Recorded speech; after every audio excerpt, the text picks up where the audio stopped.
মসজিদেরই পাশে আমায় কবর দিও ভাই, যেন গড়ে হতে মুয়াজ্জিনের আযান শুনতে পাই।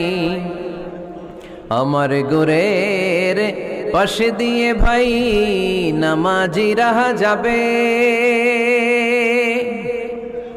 পবিত্র সেই পায়ের ধ্বনি এ বান্দা শুনতে পাবে।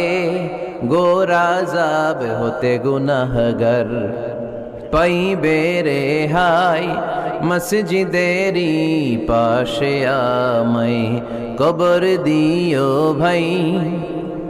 কত মানুষ নামাজি ভাই মসজিদাঙ্গিহীনাতে, আল্লাহর নামের জিকির করে লুকিয়ে গভীর রাতে। আমি তাদের সাথে ওই আল্লাহ